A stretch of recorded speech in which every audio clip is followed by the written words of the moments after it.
Hello, and welcome everybody to another episode of Strickland. I'm your host, Shwin, and this is episode 317. I'm joined, as always, by my co-host, Stacy. That is at Stacy Patton89 on Twitter. Stacy, how are you doing today?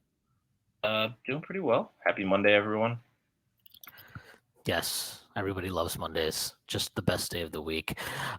We are also joined by I don't know. I can't even say like first time in a long time, but long time guest of the pod, Simon Cherin-Gordon. That is at Simon Seago on Twitter. He runs the NBA's Twitter account. Simon, how are you doing?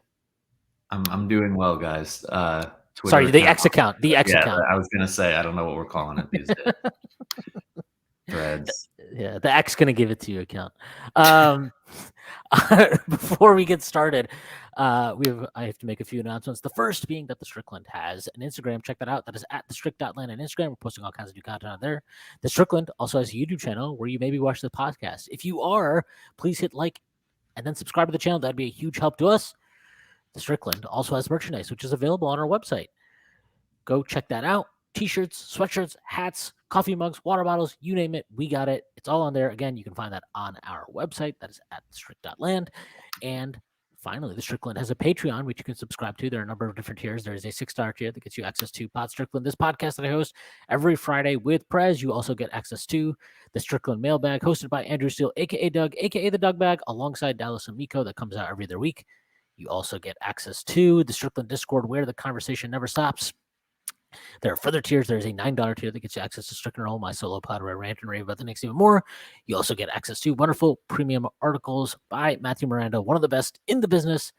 There are further tiers. There is a $15 tier, $30 tier, $50 tier, and a $100 tier. Those come with a variety of additional benefits like listening in on pod recordings, merchandise discounts, and even potentially co-hosting a podcast alongside yours truly one day. Whether you choose to subscribe or not, none of this would be possible without you, and none of this would be possible without BetOnline, which is your number one source for all your betting needs.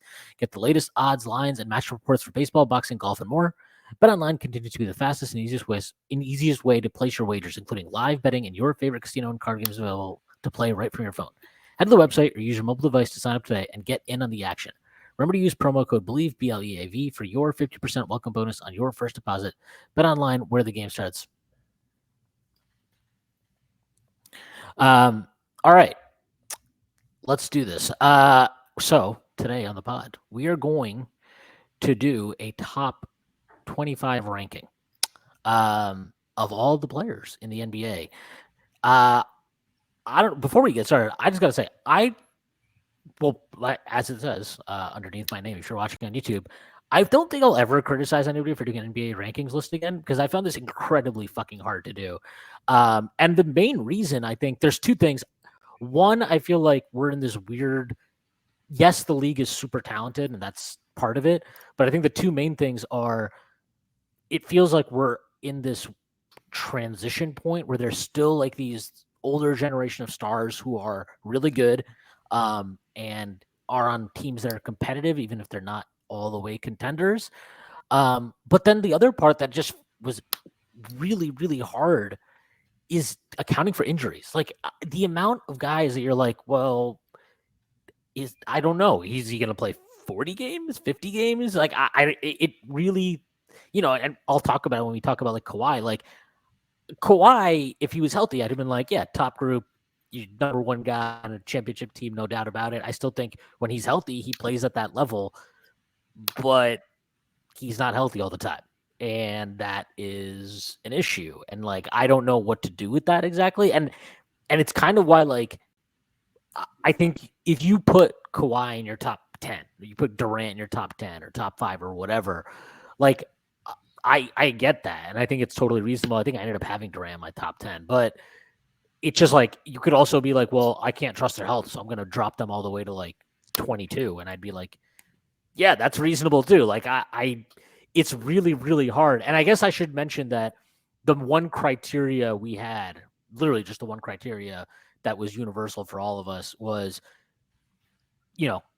this is simply just ranking the players that help you win a title in the upcoming 2023-2024 season the most. Which guys help you the most do that? And obviously that can mean different things to everybody, but I really thought the injury element of it was like very challenging to account for. Yeah, and I tend to agree with you. Like that was by far the hardest part of this, and we'll really get into that. I think, especially for me, as we get into like the area around the edge of the top 10. But at the end of the day, like you have to weigh, availability with like who matters and who moves the needle.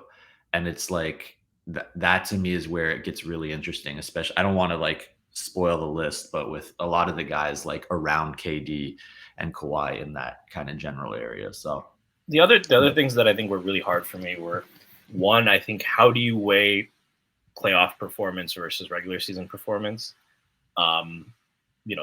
That's Randall is played like an all NBA player in the regular season. He's done that twice now, and then been less than good in the playoffs, to put it mildly. How do you rank a guy like that? But he rarely has health issues, right? He gives you pretty consistent performance during the regular season at that kind of level. I'm not ranking him as a top 10 player, but so I think that then there's a few players like that.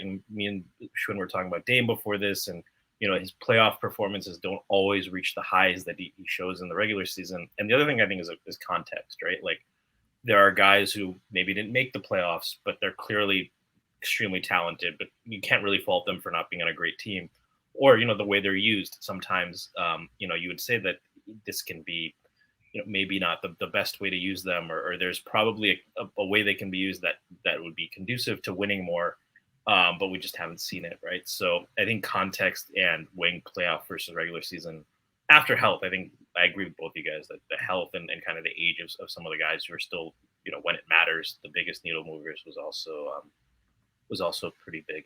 Was probably the hardest part of it. And you brought up the point of like what we've seen from guys or what we haven't seen from guys yet in the playoffs. So that element of certainty, like whenever I've talked to Shwin over the years, just about like how I think about ranking players, and I think we agree for the most part. It's like I do value what I've seen.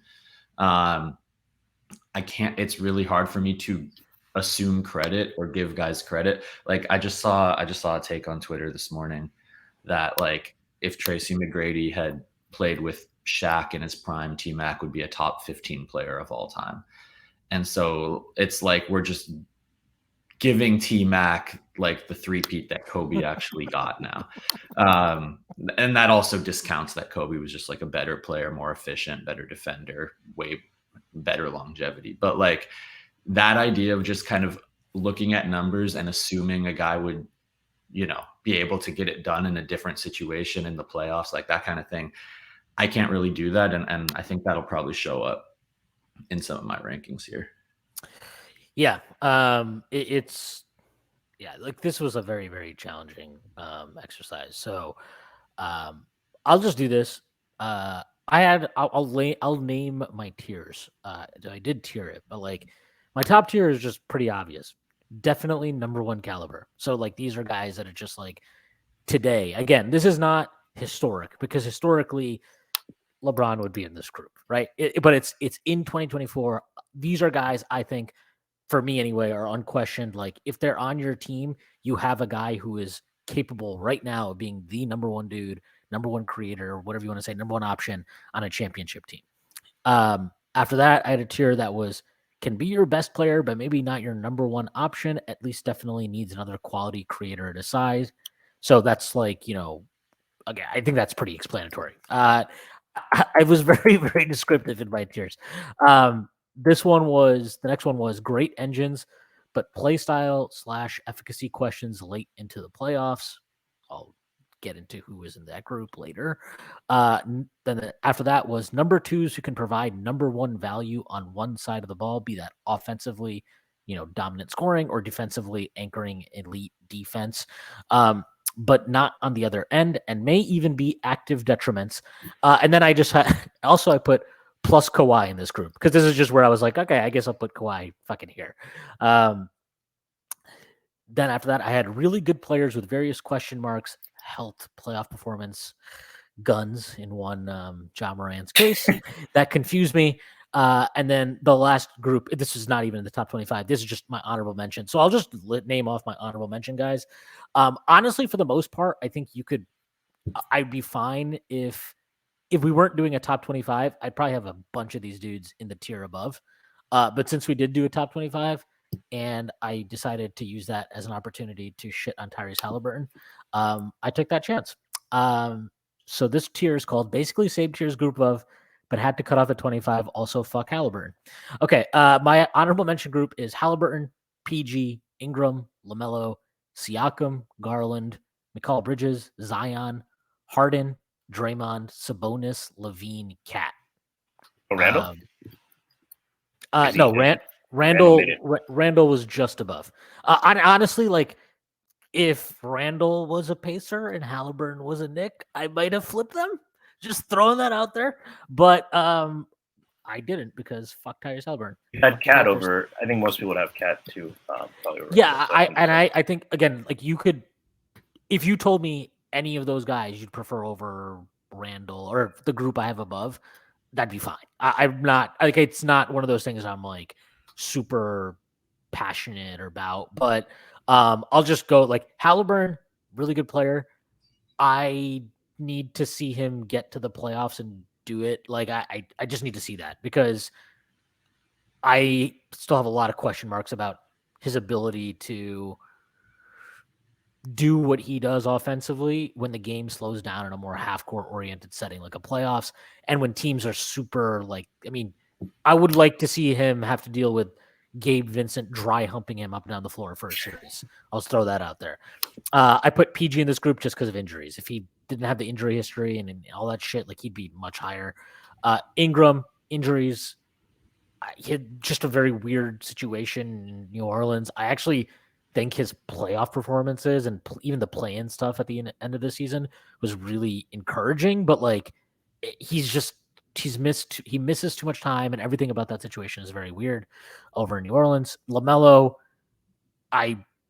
everything I said for Halliburton basically applies to LaMelo. Siakam, I don't know. He probably deserves to be in that group higher. I'm sure there are a bunch of people that would put him over Julius Randle. The North is going to remember. Yeah, good for them. And my thing with Siakam is mostly just like, I still think if you're not an elite defensive anchor, like being a better offensive creator should matter. And I do think Randall is still a better offensive creator than Siakam, like an offensive engine. So I gave Randall the edge, and that's kind of why I put him there. Garland, again, he's I don't know, really good player. I think he got a max, right? So I mean, he deserves a max. He's definitely worth it. But did you have Beal in the group above? No, I didn't. I probably should. Beal can be in this group too if he wants. Bradley Beal is, he can fuck off. I can't stand him. I had McCall in this group mostly because, like, okay, you put up a bunch of numbers. Your team's offense sucked. Their defense wasn't necessarily great. He stunk it up in the playoffs. I think that's more about the lack of talent exposing some of the limitations in his game than anything inherently wrong with him as a player. But the defense is great. I think the offense has become now wildly overrated by people. If you want to put him in the group above, I'm not opposed to that, but I didn't. Zion, this is just health. If Zion is healthy, he's in like one of the top 2 tiers. He's ridiculous. James Harden can go fuck himself. Draymond Green, just super confusing player that I will never quite make sense to me. So this is where I put him because he deserves to be in the conversation. I can't do the Draymond thing for like the 15th year in a row where I'm trying to figure out in my brain where he ranks. I just know that him with Steph Curry, though, is a nice little combination still. And I think people get that part wrong both ways. I think it's very fair to say that the context has really unleashed Draymond throughout his career in a way that maybe on another team it wouldn't have. But also, I don't think there's like another guy who would have been that perfect for them. So I think it cuts both ways. I think, like, I understand why people might, a guy who was more portable or maybe would have been the same level in different schemes. Whereas Draymond, I'm sure Draymond would have been effective wherever he was, but he was in the perfect situation. But I also think, like there's a lot of guys who are really good who wouldn't be as effective or close to it or allow the Warriors to do as much as they did. So that he is a tough player to rank, I think, because like both of those things I think are true. Well, yeah, it's kind of like I think he's actually better than Rodman, but it's like a lot like Rodman in the sense of like you're like, well, this guy was definitely critical to the championship teams he was on, but how do I rank? Like, where do I put him in a way that others wouldn't have been, but Right. also he might not have been quite as critical.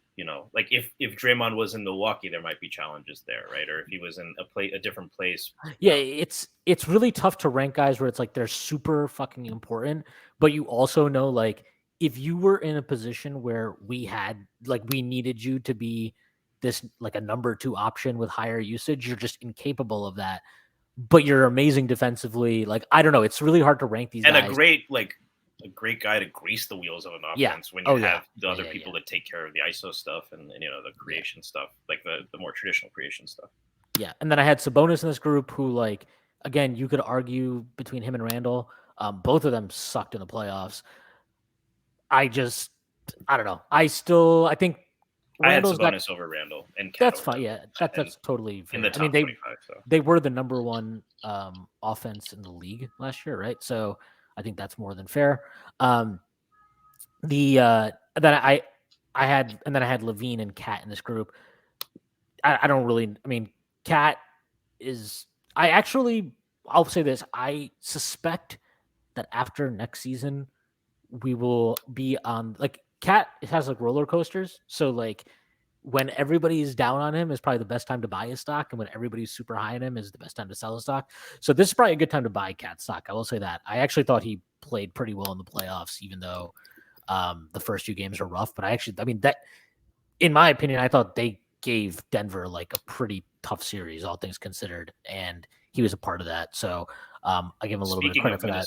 Minnesota, I assume then you have Ant in the top 25, or is in this tier? I do have Ant in the top 25. I was really, really impressed with what he did last year in the face of endless amounts of idiotic roster construction and injuries and general Minnesota-ness. So I think Ant's just going to be a fucking stud. I think that kid he's on his way. And then, I had Levine in this group too. Not much needs to be said about Levine. I just think he's just outside to me from the top 25, but all these guys are, and they're all really good. Levine also, there was, I don't know how much stock you put in these, but, there's been a list going on about the half court spacing or whatever. I don't know if you saw it. It is hilarious that like all of the Warriors non-shooters and Wiggins were like the top 4. It's just like Steph is still. I wonder why that is.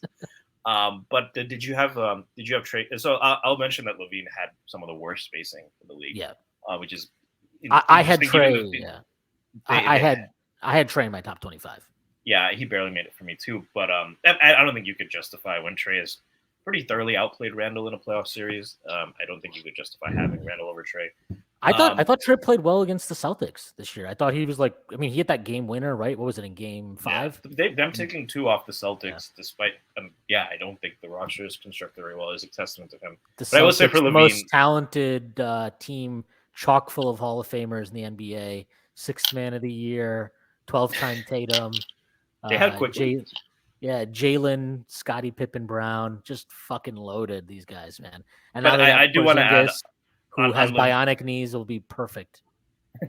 On Levine, though, I do want to mention that I think, as you brought up a lot, that his on-off has never been great in his career, but he's a little bit weird in that he's been asked to carry not great starting lineups as the offensive number 1, which is probably not the ideal role for him, but he's been really fucking good at that. And he hasn't had good context. So he does seem to me like the kind of guy, and Simon, this goes to your point, like we haven't seen it. We haven't seen him in the best context, but he does seem to me like a guy that has been burdened, I think, by not being in the ideal role and playing in not great rosters. Just real quick on that. I think I have Jaylen Brown on in my top 25, and this is like, you can't punish guys for context, and it's hard to credit guys for having shitty context too much. But like, if you just told me you switched Jaylen Brown and Zach LaVine's careers, like where they played, I suspect we might feel like we would feel about Zach LaVine the way we feel about Jaylen Brown, and we feel about Jaylen Brown the way we feel about Zach LaVine. Because I don't think like Jaylen Brown is a number 1 offensive creator. I'm not sure the world needs or is prepared to see that. Though apparently all the Miami defenders want you to know that the scouting report on Jaylen Brown is just make him drive left.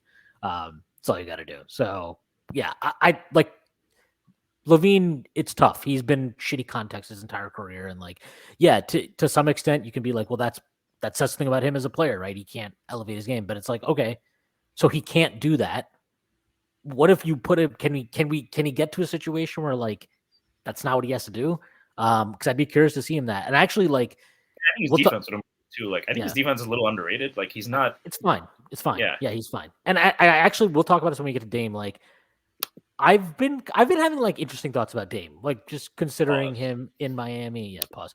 Like him in Miami. I think we'll talk about it. We'll talk about it when we get there. But yeah, a lot of this stuff is. I mean, again, this is really hard. And I'm sure I'm forgetting guys that people will be like, how could you forget him? How could like that's fine. There are a lot of really fucking good NBA players at this point. And you know, again, anybody in this group that I just listed, if you wanted to put him in the top 25, I would not be. So I'm assuming Wemby's in your top 25 then, right? No, I'll leave that up to Bill Simmons. Bill Simmons, you know, he actually discovered Wemby and Scoot Henderson. So I mean, I don't want to spend too much time on my honorable mentions here, but I'll just go through them. We don't have to talk about them. I had a top 26 just because I really I did tiers as well, and my 23 through 26 was too indistinguishable. But I will just say I put Ja Morant 26th. So I guess he's technically an honorable mention. Jaren Jackson Jr., Pascal Siakam, James Harden, Mikal Bridges, and Zion were like the next five to me. And that's guys who like with Bridges, Jaren, Siakam, I just clearly see the fit in like a contender context. But there's either like just some limitations compared to guys above or, you know, maybe some health concerns with Jaren. And then Harden and Zion, it's just like I know that they can provide a ton of offensive value. Harden, we just haven't continue to see the issues come up in the playoffs, and Zion, the health.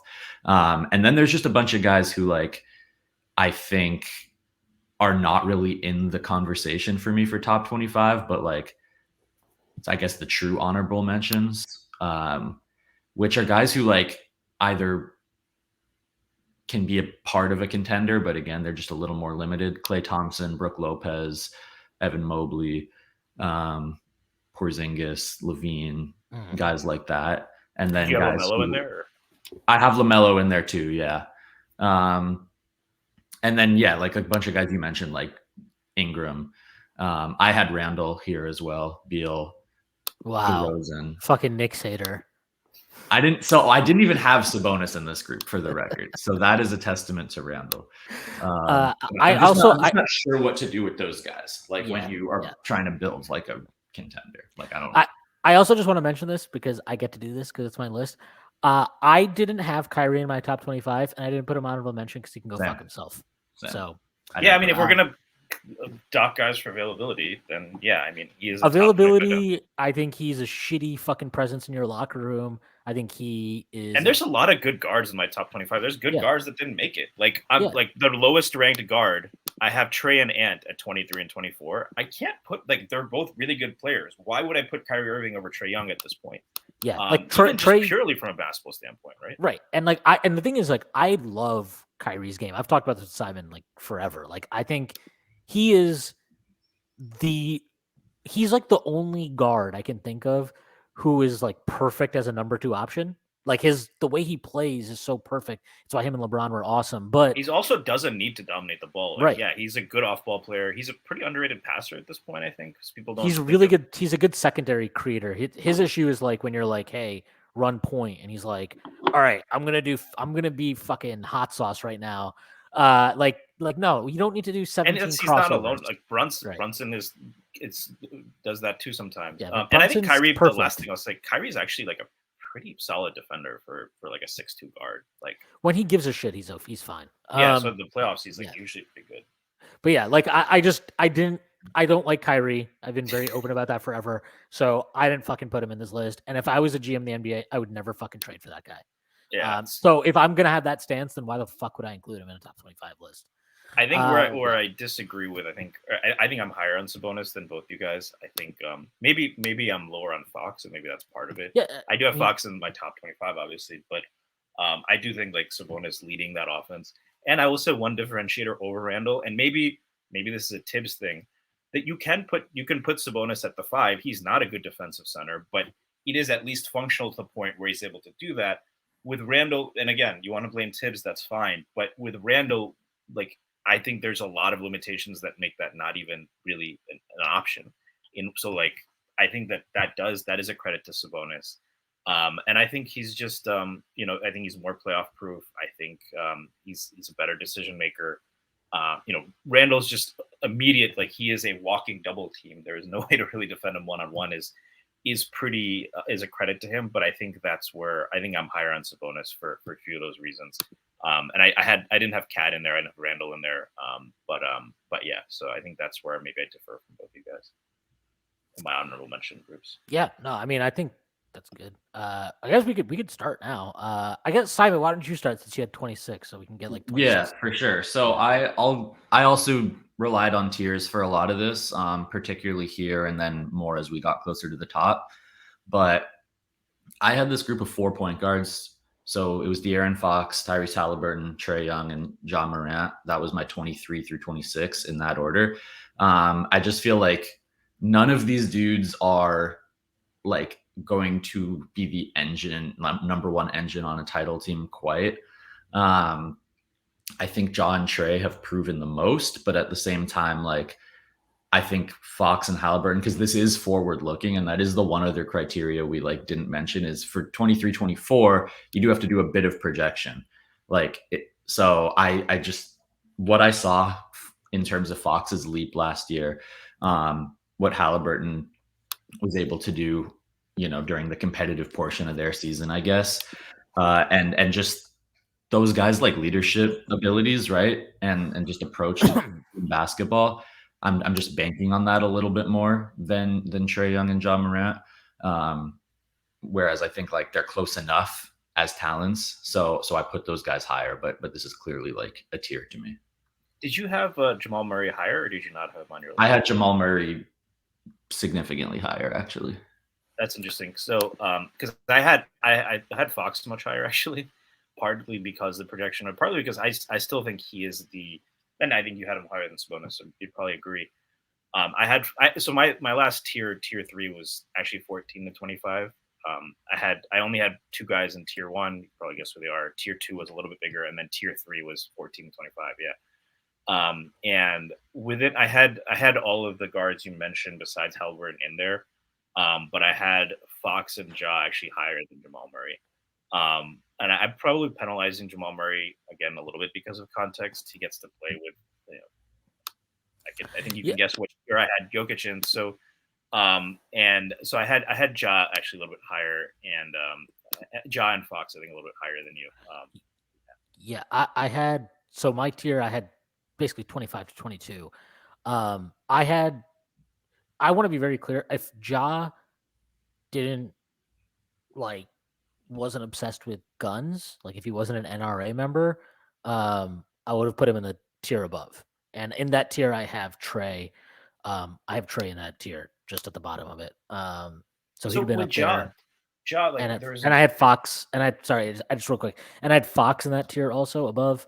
I had Brunson. Brunson's at the top of that tier above, but like I actually, so I have this tier for me is it's JJJ 22, Ja 23, Jamal Murray 24, Randall 25. We don't need to discuss Randall anymore because we've talked about Randall more than a few times in this podcast. Jamal Murray, I love his game. I think he has such an awesome skill set in the sense of his ability to play off of Jokic is actually not like, yes, it's easy playing off of Jokic, but if you put Trae with Jokic, you probably are not going to get that type of like their connection is really fucking awesome. And Murray's but important to their defense too, which Yeah.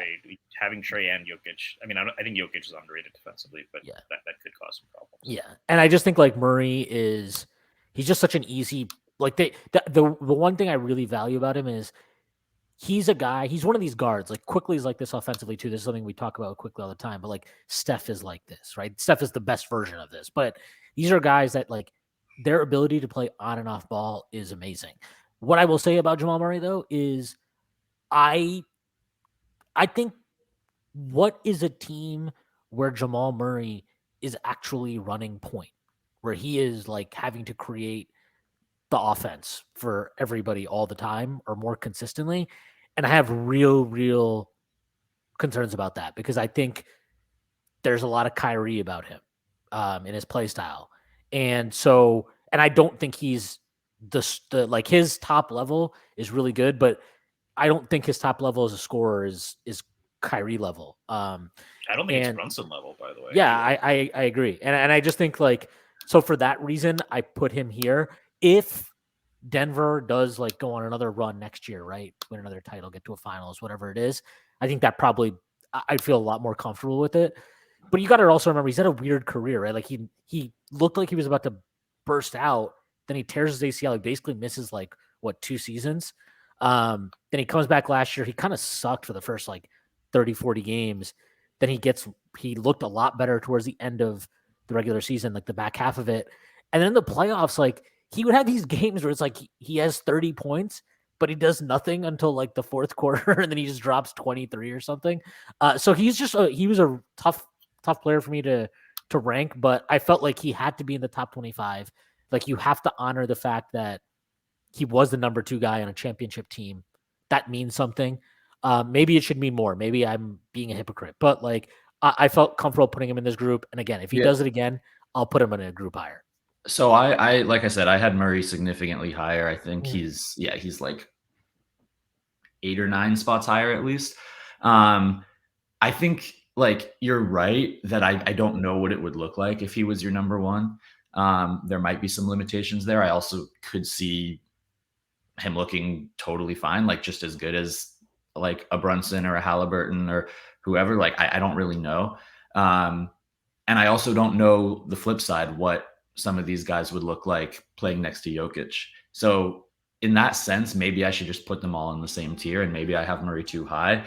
I think my kind of counter to that is just that, like, if this is a group that I don't think any of us think any of these guys have like top player on a title team ability because they're in this tier. Then you just need to assume you have to play with a guy like that in order to win. And that also speaks to why I have Draymond where I have him, which is a couple spots higher than this. With Draymond, though, there is more of that fit question. Like, I don't even know if he would be that guy with anyone other than Steph, right? Or maybe there's just a couple guys you put Draymond with where he reaches that level. Whereas Murray's like, just like what you said about Kyrie earlier, perfect number 2 next to a lot of number 1s. He's coming off like just one of the all-time number 2 postseasons. I think he averaged 27, 28 points a game on ridiculous efficiency, like 7+ assists, really good defense for his position and for his offensive workload, incredibly clutch. It just gives you that like size at the point that makes a lot of lineups possible. And I think he actually is, to me, the closest thing to Steph Curry there is in the league. A lot of people say like Damian Lillard, but the play style wise, I've never seen Dame move off ball like Jamal and just be able to flow, make quick decisions, get the ball, move it, cut, relocate. The constant motion, right? Constant motion, and still obviously create on ball.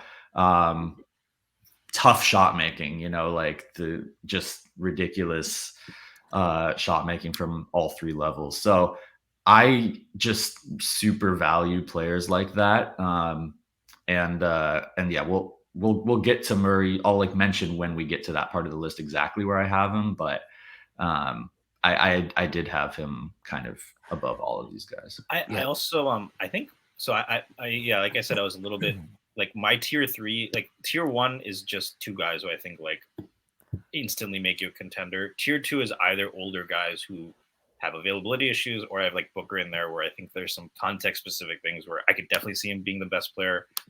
It's quite likely that next year we're talking about him as the best player on the championship team. And then tier 3 was just all guys who were like the best number 2. So the top of tier 3 for me is Jimmy and PG. The only 2 guys on this part who I think can be your lead option are Brunson and Donovan Mitchell in that tier, but I don't think they can be the best player because in both cases there's defensive limitations. But it's interesting. Like I think you guys maybe nuanced your tiers a little bit more than I did. But yeah. To me, like tier 3 is just 14-25. It's the top guys who can't be your best player. So I had, and I think Jimmy and Paul George I think are without question the best version of that player. I would want to talk. I had both the Memphis guys in this tier at 22 and 23, JJJ and Ja. With Ja, like, honestly, there's a stat that just came out. Like, he's like one of the least efficient guys in the half court. I think that kind of like downplays what he brings to the table because he puts so much pressure on the rim that it opens up these offensive rebounding opportunities. And we know that Memphis has killed it on the offensive glass, especially when Adams is healthy. So, like, you know, Kobe assists. Yeah, I mean, it's fun to like slander John and be like, oh, he's only good because Steven Adams gets all his misses and puts them back. But like, there is a value to that, and I think that's real. But like, I just can't get out of my head watching him in the playoffs last year, not this past season, obviously, because I mean, whatever. But the season before, where they played what, Minnesota, and then they played Golden State, and I just remember watching this guy like. It's like he's just running into fucking walls, hurling himself at people. Like, and I don't know. Like, I don't really know what, like, there is a value to that. I just don't know what the ceiling of that is. And that jumper is, yeah. I mean, I think plenty of teams will be plenty happy to just keep letting Ja, go under and keep letting him pull from out there because I just don't believe he can make you pay. I don't think he wants to take those shots. You can kind of see it. So I don't know. Defensively, I actually thought he got better this year on defense when he was playing, but he's still not a good defender. And I think his passing is like super fucking overrated. Like he does not pass out on drives at a high level. I think he leaves a lot of assist opportunities on the table. And I also think people like I've talked about, oh, Memphis doesn't have great spacing. He's fucking part of that, first of all. So you can't just be like, well, he doesn't have great spacing. Yeah, well, he fucking sucks at shooting, so he's part of that too. How often do they play JJJ at the 5 too? Because that should help. Well, right? they had to play him a lot this year. I'll talk about that too because I think that raised a lot of questions about him. But yeah, like JJJ at the 5, like he opens up the floor. Obviously, I know their wings haven't been great, but you get to play with Desmond Bane, who like is going to end up. Yeah, he's gonna like if the guy stays healthy for the next 10 years, more or less, he's gonna end up being one of the most prolific shooters in NBA history. So like. I'm sorry. I don't want to hear about like, oh, the spacing isn't great for Ja. Like, eat a fucking bag of dicks, man. Like, give me a break. With JJJ, he's incredible defensively. He has shown some growth. Like, and I mean, when I say some, I don't want to downplay it, but like, he's shown real growth as kind of a ability to be a scorer offensively. He's just not that efficient. He's not that great a shooter. I don't like I know like I don't love the release point in a shot. I think that takes away from like how much of a creator, how much of a scorer he can be. And then the main thing with me is like he's super foul prone and he sucks at rebounding. His defensive rebounding is terrible, and that's a reason why I don't think they can go with him at the 5 for a significant amount of time. Like this is the type of stuff that people underrate about Draymond is like the reason it works with him at the 5 is, yeah, he's an exceptional defender. He stays out of foul trouble. Now, is some of that because he bullies refs into not calling fouls on him? Maybe that's part of it. But I mean, like, that's valid though. Like, right. If that's however you get it done. Yeah, like, that's what it is. Like, I can't. He doesn't get called for those fouls, so it doesn't happen. And I think like he's always been a stronger defensive rebounder to me than Jaren Jackson. There's a reason why the Warriors have consistently been a good defensive rebounding team, even when they've been undersized. I just think JJJ, those two flaws are problematic, but I don't want to downplay how good he is on defense. And I thought he deservedly won Defensive Player of the Year last year. And so I would imagine. Sorry, go ahead, Sean. No, you go ahead. Go ahead, Sadie. I was going to ask. So you have, I would imagine, Bam much farther above. Can you talk about how you because they both obviously JJJ. I mean, is it just because Bam can play the 5, but JJJ gives you more spacing? Like, how do you kind of think about that? And we've obviously seen more from Bam. I don't think JJJ spacing, like, he's not. So the threshold for bigs to be like, for me to be like, wow, well, he shoots it. That gives him a lot of value now. Like, you got to be really like Porzingis level shooter, like a Cat level, like I mean, yeah, Cat, obviously. I mean, Cat is a different level of shooter, but like Porzingis, Brook Lopez, even Miles Turner last year, like those guys had some actual gravity to their shooting. I don't think JJJ has that gravity at all. I don't think he's like a dynamic off the bounce player either. His post up game isn't great. Like, he's just not giving me enough offensively for him to even be in the conversation with Bam. Because like, whatever we want to say about Bam, like, he doesn't get to the line enough. You know, he's soft. He settles for like these floater touch shots all the time. I get all that. But at the end of the day, he's giving you like an efficient 18 and 20 points a game. He's a good assist guy. He's a good, like, you can run dribble handoffs with him in a way you can't do that with JJJ. Like Bam can be, he's probably the closest thing to Draymond as far as like, he's a better scorer, but not like a supernova scorer or something, right? But in terms of the balance between what they give you defensively and what they provide as like ball handlers, offensive hub type big guys, I think they're pretty similar in that value in that sense. Sorry, go ahead. No, I just, with Bam, I also think like he just really doesn't take anything off the table. Yeah. Like, yeah, he doesn't shoot, he doesn't space the floor, but like he defensively, is an anchor while being like a switch guy. Yeah. Which is just like the rarest archetype defensively. And then offensively, like he can grab and go. He can be like that short roll passer, just a ball mover, screener, finish on the pick and roll. He can be a scorer at times when you need him to be. He's not a great like post up guy or anything like that, but like nobody sets a moving screen like Bam. Yeah. So he's just like, he's just keeping all of your options open offensively while like anchoring your defense and keeping your defensive scheme options open. So like, to me, that's just as elite of a number 2 as you can be. He's healthy, like a lot more than Jaren. So I had Jamal Murray and Bam like right at the top of my tier of guys who are just not number 1s. And that's, some of that you could say, oh, well, that's recency bias because they were both just number 2s on final teams, but like they were. Yeah. And I think, well, and just really quick, if you want to just be like a very summary explanation for why Bam should rank much higher than JJJ. In the last 4 years, they have gone to 2 finals and they've been to an Eastern Conference Finals. I don't think there's any chance in hell they do that without Bam. Their defense has been incredible in all of those runs. He's the biggest part of that defense. He like, more and I than look, Jimmy, you would say. yeah, absolutely. Spoelstra's amazing. He gets all the credit he gets, he deserves. There's like that. I don't want to be very clear about that. But with guys like Bam and Jimmy, I don't think we need to give him credit for those guys. Like, those guys deserve their own credit because they are like, whatever Spoelstra wants to do, he bases it around those 2 guys. You know what I mean? Like, if you want to give like the stuff that Spoelstra gets credit for as a coach is like getting away with like having Strus as a starting wing defensively, right? Like being able to play Duncan Robinson for extended stretches in the playoffs, all that type of stuff. But like, Bam, we've seen him use Bam in such like critical ways, right? Like Eastern Conference Finals game 6 in the bubble, he goes with like, okay, we're just going to have Bam bring the ball up and basically run point and just spread it out for him. And he killed the Celtics at the end of that series.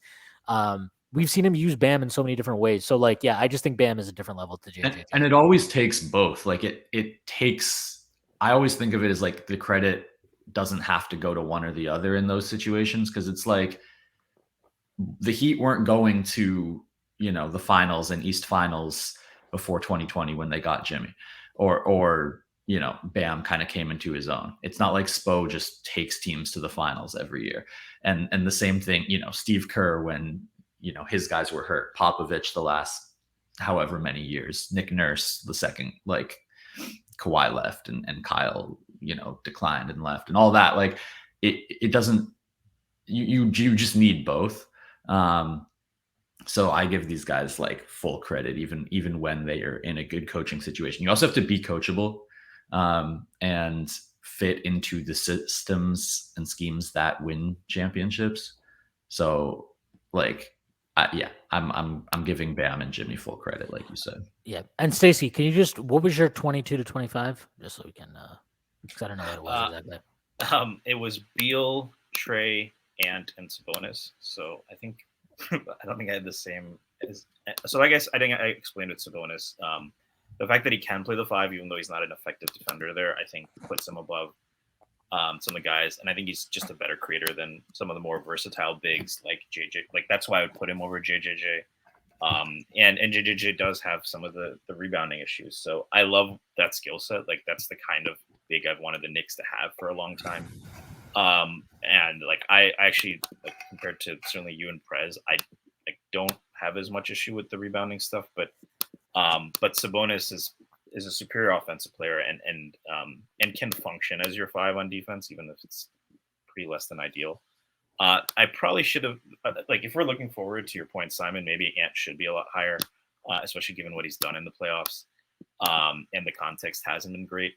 So this is a guy who, I mean, he has the potential. Obviously, I mean, most people, I'm on board in saying that he has the potential to be, definitely the best player on a title team, and that could be as soon as next year. I'd probably want to see a little bit more. 23, I had Trey. Just like pretty like for a guard like that, it's tough to be playoff proof offensive player. He's pretty damn good. And I don't think the Murray trade has really worked, but I don't think that has as much to do with Trae Young as some other stuff. Again, if we're just talking offense, he'd be a lot higher, but he takes a lot off the table on defense. And then 22, I'm a lot higher, I think, on Beal than both of you guys with that scoring ability. I also think for 23, 24, I think that's going to work, actually. We'll see, like, whether they have the depth and that kind of thing, but I think the gamble Phoenix is making is pretty interesting, and I think it could work out. I don't think Beal is going to be their point guard like it was announced. It's going to be Booker, but I think he's pretty capable of that. So, but those are the 4 guys I had. And I think some of the guys that, like, I have Murray higher than that, I have Ja higher than that, I have Fox higher than that, and then JJJ just didn't make my list. Beal is like, I mean, I honestly forgot about him, to be completely honest. He should be in my honorable mention. But he just doesn't play enough. I think the defense is really, really bad. It's been really, really bad. Now, is some of that because he's been on a bad Washington team and he doesn't care? Maybe. But I haven't loved what I've seen. And I think his scoring has fallen off, not just because, they got Porzingis and Kuzma and those guys are doing more. I also just think he just looks like he's not getting as much separation as he used to. That's just from what I saw of him this year.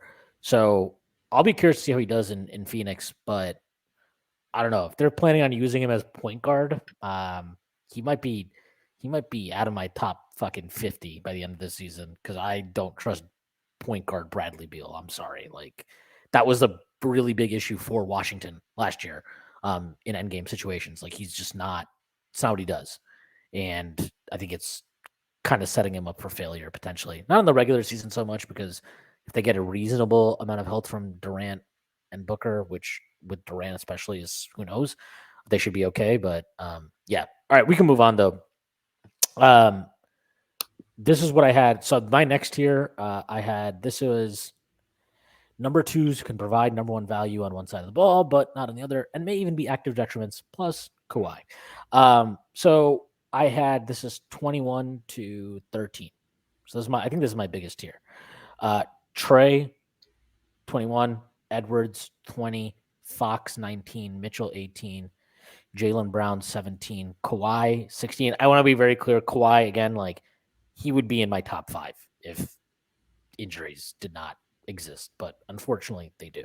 I had AD 15, Bam 14, Brunson 13. I'm sure actually nobody listening to this pod will care that I have Brunson 13 because presumably all of them will be Knicks fans. But I just think what he's shown in the playoffs the last 2 years as an offensive engine is insane.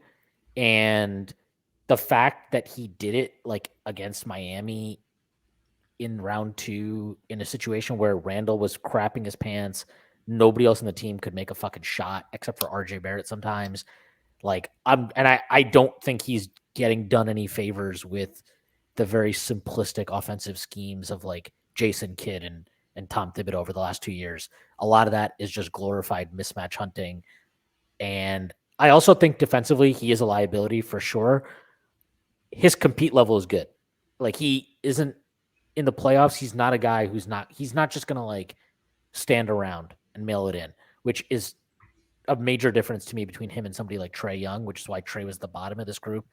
And Brunson was the top. And I also just think like, Trae is really good at getting to the line and all that type of stuff. But in the playoffs, you need guys that can just make shots for lack of like, a higher level of nuance, high field goal percentage, high EFG guys. And Brunson has proven to be one of those guys. So I had him at the top, and I feel I just think he's like such a special scorer in half court setting, in that slow end game stuff that like it is just crazy. And I think opinion of him is lagging behind reality, which is often how it works. So I imagine if he replicates his performance this year for the Knicks, he will get the All-Star nod and All-NBA buzz that I thought definitely deserved last season. And we talked about Bam. Just quickly on Brunson. I had him a few spots lower. He's 17 for me, but he's in the same type of tier. So this is the tier that I started with: Murray at 15, Bam at 16. And then I had Brunson next as kind of like a lot like Jamal Murray. I feel like his postseason was so good that the relatively lower like counting stats from the regular season compared to like a Mitchell or a Trae or a Ja or whoever, like it looks irrelevant to me. And I also think like he's shown the ability to scale. Like we saw him next to Luka still look super effective. I haven't seen quite like the Jamal Murray level of like postseason run from him. So he's like a couple spots lower, but he's in that tier to me. And I have him above, like I have Shea at a spot lower because like I think he's way more reliant on free throws, like you said. And a lot of his efficiency comes in ways that I just don't like know translates to the playoffs like I know now with Brunson. So I'll let you keep going and I'll go through the rest of my tier after, but like that's kind of the top of that tier for that reason. I had AD so AD was 15 for me. Like almost everything I said about Bam is applicable to AD. I think his defense is fucking awesome. And I know that Jokic put up numbers against them, but like, look, man, Jokic is just, it just is what it is. Like, you're not going to stop that guy from getting his numbers. But I thought AD had a great playoff run. I thought his defense was standout. I'm surprised you have Brunson over him, actually. Yeah, but I just, the offensive stuff with AD is weird. Like, I know his efficiency and stuff looks good, but he just feels like he disappears and floats around at times. And then the other part is just health. Like, he's just a fucking, every time he's out there, you're like, is your knee going to collapse? Like, are you just going to die on this possession here? But to his credit, like, he usually he dies 5 times a game, goes back to the locker room, and then somehow manages to come back out. So he's been somewhat resilient, but the health is worrying to me. And I also don't like the stupid thing he does where he's like, he doesn't like defending in the 5 all the time. So then they have to put like Vanderbilt at the 5 and then AD gets Roman. It's like, dude, you're fucking big now. Like, just play the 5 enough. So I knocked him a little bit for that. Cause I actually think Bam doesn't get enough credit for that. Like, a lot of dudes his size would not be like, they would not be able to hold up at the 5 the way he has. So I think, if AD is really, really good though. So I put him there. Obviously, as I said, Kawhi is just a health thing. If Kawhi is healthy, he's going to be way above. Jaylen Brown 17 is probably the one that was hardest for me. Like in my heart of hearts, do I really think he's the 17th best player in the NBA? Probably not. But like, I didn't have him in my top 25. yeah, that's fair. I mean, I think a lot of people wouldn't, but I'm just like, okay, I kind of feel the way I feel about Tatum influences how I feel about Jaylen Brown. Where like, I think some of the trickle down of Tatum not really being a championship number one offensive ball handler creator, if you want to put it that way, impacts Jaylen Brown, who I do think actually has, I mean, he's got a great number 2 scoring skill set, but because they don't have a great point guard playmaker, it puts a lot onto Tatum's plate and to Brown's plate that they probably shouldn't have. And I think adjusting for that, and while his defense is overrated, it's still not like horrible or something like that. And I think he has moments where he's really, really like sometimes when he's on the ball and he really gets into it, like he can be a lockdown defender. So that I don't think it's hard to say that like he's just a product of being on a good team when like he's been central to that good team for a number of years. They've made like 5 Eastern Conference Finals in the last 6. They've made 1 NBA Finals. So I just gave him kind of like, again, like, do I think he's a 17th best player in the league? No. But if I'm doing a ranking, I kind of have to like get over my own reservations at times and just like put guys where maybe they deserve to be. So I put him there based on all of that. Donovan Mitchell was 18 for me. Really good player. I think his peaks make people overrate what he is on average. And I think his defense absolutely fucking sucks. One thing on Spider, like, Yep. So he, over the last 6 postseasons, there's been this crazy kind of like ebb and flow to like what is playoff Spider, right? Like his first couple years were terrible. He had like, I think 51 and 40, like 40 something true shooting those first 2 years in Utah. Next 2 years, it was like the bubble, and then the next year. So bubble, he's at like 70% true shooting. And the next year, he averaged like 5 made threes a game in that postseason where Utah ultimately lost to the Clippers in 7, but like still like 60 plus true shooting. And then the last 2 years, he's back down around 50, his last year in Utah and his first year in Cleveland. So like, I think sometimes people maybe index on those peaks more, but in 4 of 6 years, he's actually been like super inefficient in the playoffs. And I also had him 19. I had him below, again, Murray, Brunson, and even Shea by a spot, although that might not be fair. But he just hasn't like shown that ability to be super efficient in the postseason. And I have faith in his ability as a number 2. We haven't really seen it. So I don't want to like dock him too much for that. Yeah, I think with Mitchell, like he's just a very feast or famine type of player, which is why like, I mean, you see this in the regular season too, where he'll have like a month where he's just, it's like he's putting up 22 a night, but it's like, 31 from 3 and he's taking 19 shots and it's not beautiful, but then he'll get scorching hot. Right. And he'll be like, oh my God, is he an MVP candidate? Like George, the shooting this year really did hit it. Like he was taking 9 threes a game and hitting 38%. A lot of them pull-ups, like he ascended regular season this level to like pretty elite. But so like this is, I mean, I'll look it up right now. But if I remember correctly, didn't he start like he was like 40 plus 3-point percentage for a while, right? And then like as the season, right? And I just think like this is, I mean, this is why like Steph, right, is like a fucking alien, because you're like, oh, you shoot over 40% from 3 every year on insane volume, like, and a lot of pull-ups, right? Right, yeah. And it's like the difference between a guy like Mitchell and Steph to me. I mean, there are a lot of differences, but like.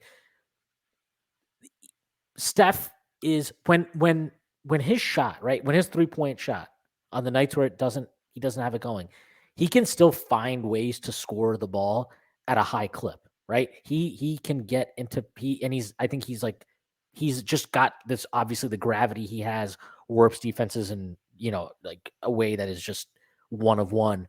I always feel like with Mitchell, he has become so jumper happy that he doesn't go to the basket as much as he should. And I just think that like when that jumper abandons him for stretches, his level completely falls off in a way that a guy like Steph or even like Dame to an extent, that doesn't happen to them. And so I don't know, between that and the defensive stuff. And then I also just like, I mean, this is part of it. Like, he's just fucking corny to me. Like, I just feel like he's a really corny dude, and I don't care for his like brand of leadership or whatever. And I kind of think he just, it's worth yeah, mentioning here. yeah. Well, I don't really care about that, but like, I just think he's not. I thought he could just quit at various points in that Knicks series. Like, I just thought he quit in various games. I thought he quit on Utah. I mean, that was very evident. Again, in that series against Dallas, I thought he quit in that series too.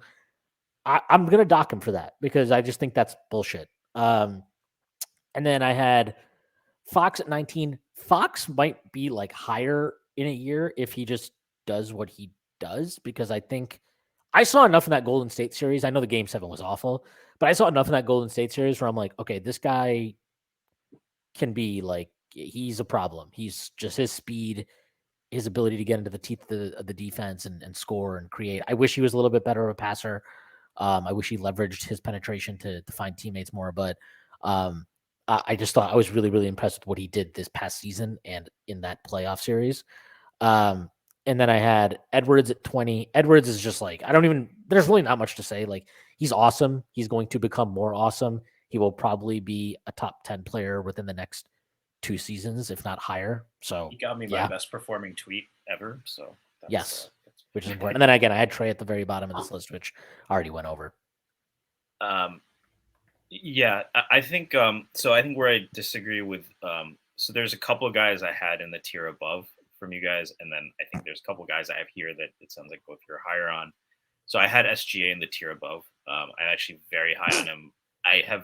We were talking about this in the Discord yesterday. I have very few questions, frankly, about him translating to the playoffs. I think that, the 3-point shooting percentage isn't great, but the mid-range pull-up is very effective. And this is not like some old school take or whatever, like mid-range, but like, I just think you need to have the ability to pull up as well as attack the rim in the half court. He can do both as an initiator. So I'm a lot higher. And I think that it's just been a shit show there for so long. The fact that they did as well as they did last year, when they probably, if Presti had his way, would have wanted to just tank. That speaks a lot to him. They've got some interesting young guys. I'm interested to see what happens with Chet. I do think the playoffs are a real goal for them, but I had him a tier higher. I had AD a tier higher because when healthy, I'm not sure there's a better defender in the NBA. Like the only guy I think that would be on that level is AD is Giannis. And so as a defender, there are some offensive shortcomings and there's health, but I had him in the tier above. But this area, I had 14-25.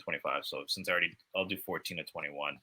I had Jimmy because I think I still don't know that you win a championship with him as your best player, although they have come close. But I think there's some offensive limitations there. But obviously brings so much to the table and intangibles. He is like the archetype. PG is the same thing, like the ideal number 2 scorer. He can also guard both ways and be a really impactful defender. I just haven't seen him really have the kind of playoff success that would warrant him being in another tier. I know that maybe sounds hypocritical because I had SGA higher, but we've seen PG in the playoffs for so many years, and to me, there's just like another level I wish he had. But hasn't PG he led, I know, and this was a much younger PG, but like he led Pacers to the East Finals twice. He led the Clippers there after Kawhi went down a couple years ago. Like he's actually, to me, like shown more when he's had to be a number 1 than you would really expect from like just kind of, I think, the way he's talked about. Yeah. And then he's skill set wise, to me, he's like, we were talking about Jaylen Brown earlier, or Shwin, you were as like kind of that like perfect number 2. I think PG is a better version than that. Yeah, I actually had PG in a similar spot. Like I had him at 21, so I'm not like But for me, that was more just like age and health related. Like I have very few questions about. I mean, so I think at this stage in his career, I think the indie version, absolutely. I think you're right, even a few years ago. But at this stage in his career, I think he's best as like the ideal number 2. the indie movie version of PG. Yeah, and also if Chris Copeland played in that Knicks series, Indy might not have made the final. Well, I will say this: like we talked about this playing the pod. There's obviously rumors of like the Knicks. I mean, not rumors, but the Knicks talked to the Clippers about PG. I was on board with that. Like I know that RJ Barrett is young and PG is 33 and he's old or older and he's injury prone and whatever. But like, I think if you add a guy like PG to this Knicks roster and basically in place of RJ Barrett, that you are now a legitimate contender, assuming you can make, like, if PG is healthy for the playoffs, that team is a legitimate contender to me. So I respect the talent. I think he's really, really good. It's just the injury stuff is like, I think I dock guys more for injuries than you guys did. So like, I had him as honorable mention and he was just outside for me if I was doing it, but like, it's just tough with the injuries. But yeah, I mean, his skill set is awesome. And I agree with you. I think that OKC, like that 2-year run, right, where he's in OKC, they get gamed by Lillard, and then the next year in the bubble where he has that was a bad shot. Yeah, it was that was his reaction to that was embarrassing. Then he, then have the bubble thing where he's like he clowns Lillard. He has a terrible playoff run. That game 7 was so weird. Yeah, the Clippers against the Nuggets, and then Kawhi was guilty. That too. They pissed themselves in that series. It was just a fucking bizarre thing, and I think that just killed his reputation so much. But like to your point, the next year, they're down actually 2-1 to Utah in the Western Conference semifinals. Kawhi's out. They won 3 in a row. PG was great in those games, and he was, I thought, great in that Western Conference Finals against a Suns team that, quite frankly, like had way more firepower and outmatched them. So I do think that there's some like, look, PG was very corny for a very long time, and I loved to make fun of him as much as anybody.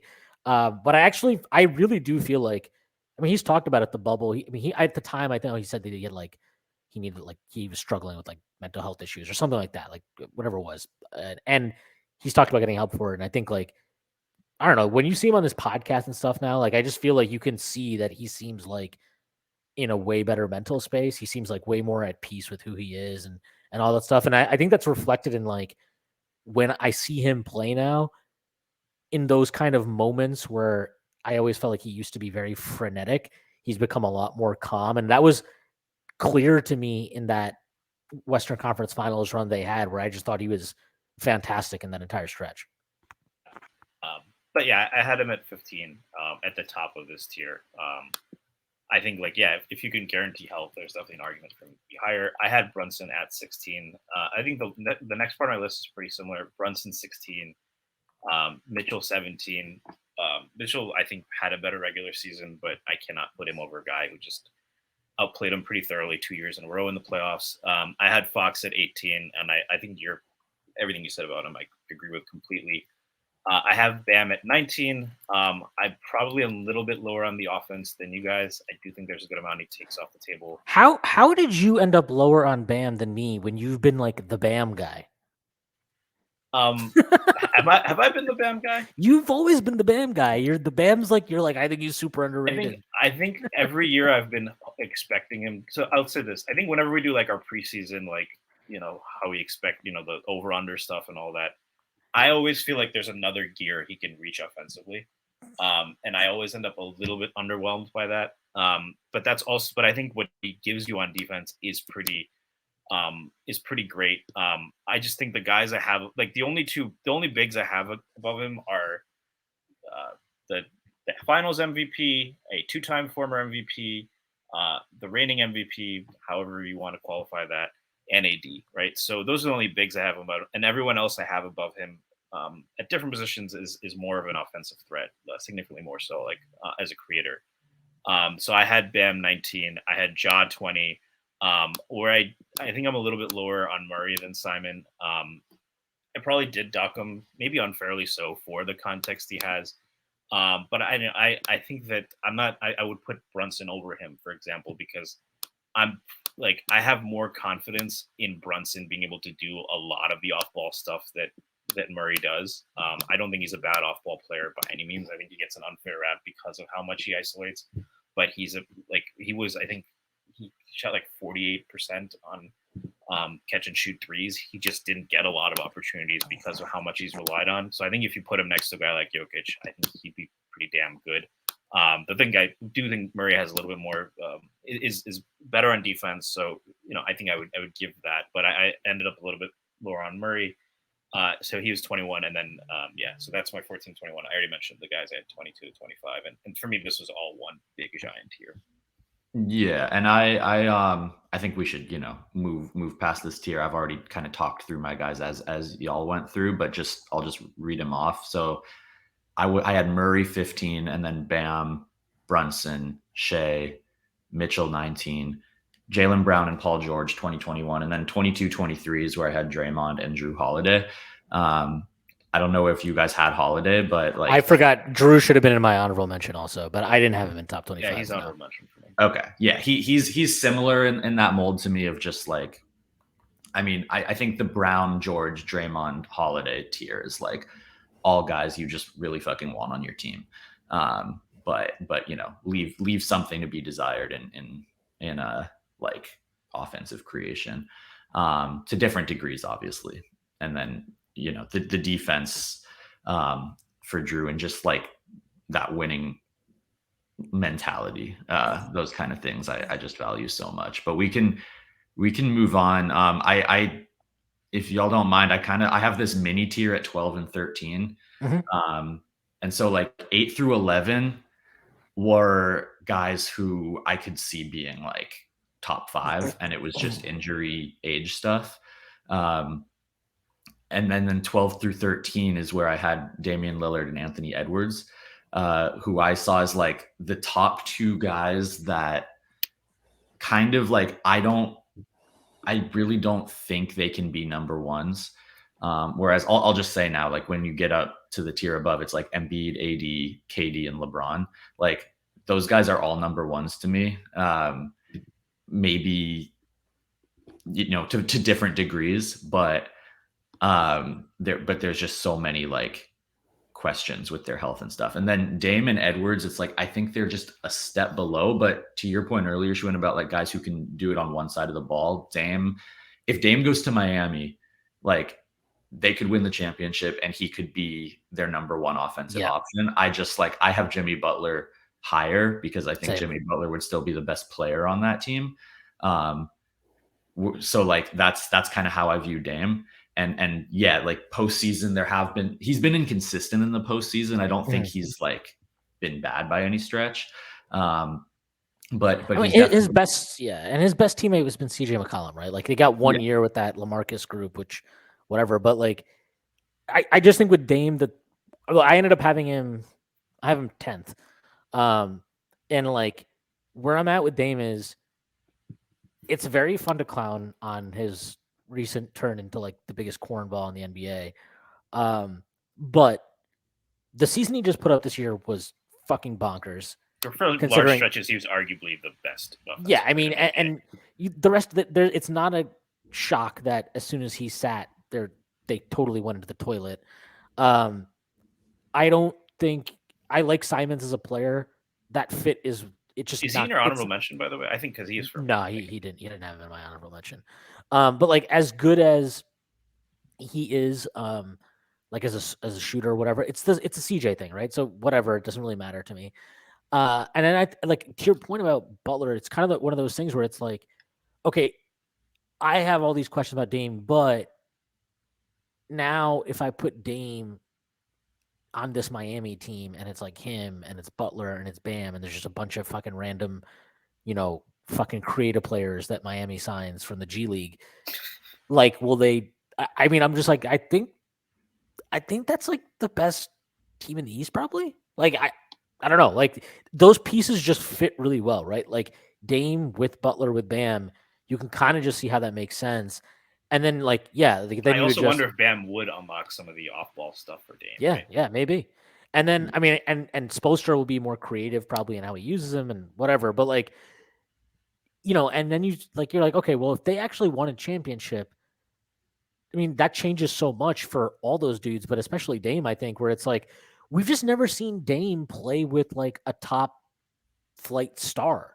And so when you haven't seen that, it's really tough to like account for it properly. And this is also why, like, I've said this numerous times now this summer, but like I don't really understand.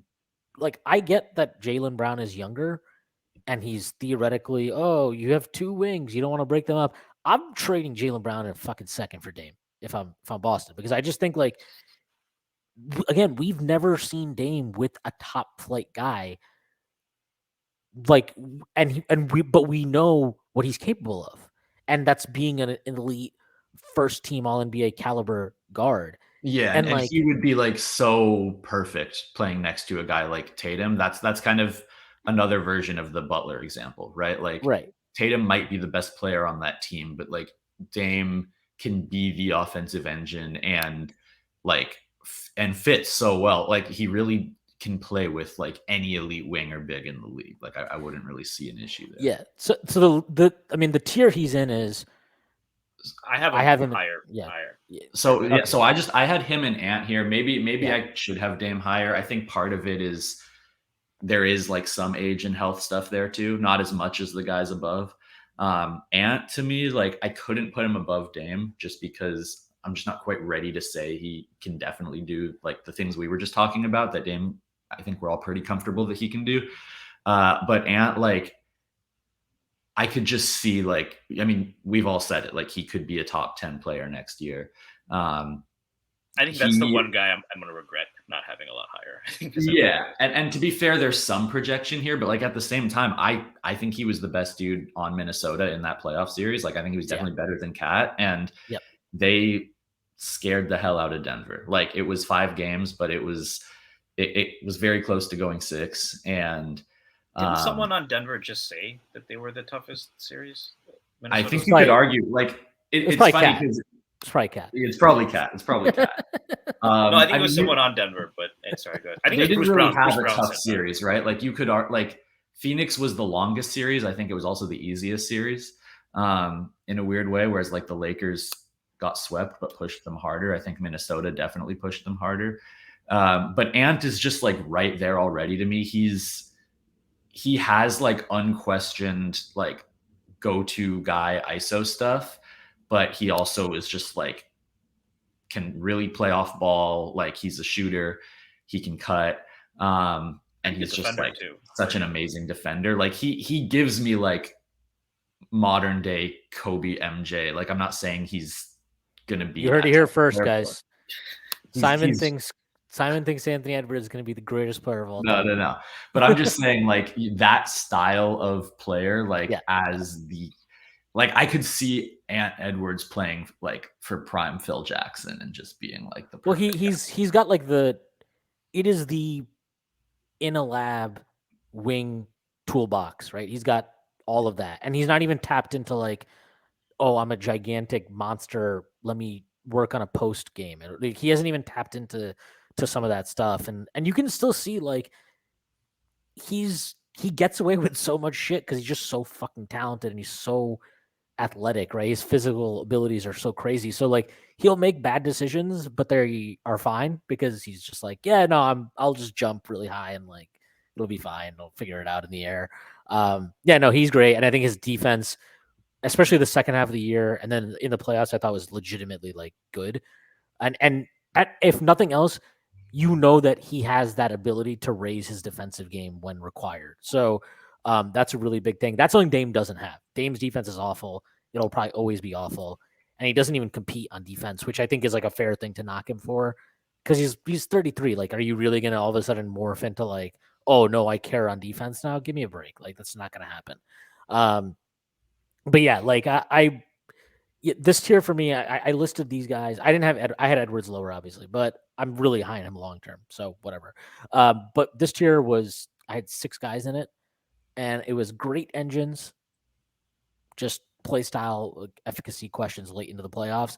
Dame, I've talked about this previously, but like awesome offensive player. He doesn't have like the constant change of speed stuff to operate in the mid range in tight playoff game situations, which I think hurts him.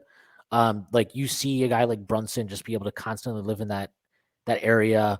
I think the best playoff scorers are able to operate in those areas. I think that's something Steph, like he had to improve his strength, which was part of it too. But like when he needs to, he can get into that mid-range floater area and like make things happen. That's just not something Dame has ever really demonstrated. I think that holds him back a little bit. I'll just give you the list I had.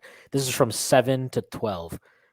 Embiid 7, Luka 8, SGA 9, Dame 10, Durant 11, Booker 12. I didn't feel great about putting Luka or SGA this high, but I also felt like I needed to. Luka just like, look, we've seen him do it in the playoffs at a high level. I don't know if you can win playing this way, this like super helio thing and he doesn't make himself available off ball at all. He doesn't do anything off ball. I don't know. Like we How saw much this, of that is a Jason Kidd thing, and how much of that is him? I think that's a Luka thing. Rick Carlisle was doing it. Rick Carlisle, look at how the Pacers play.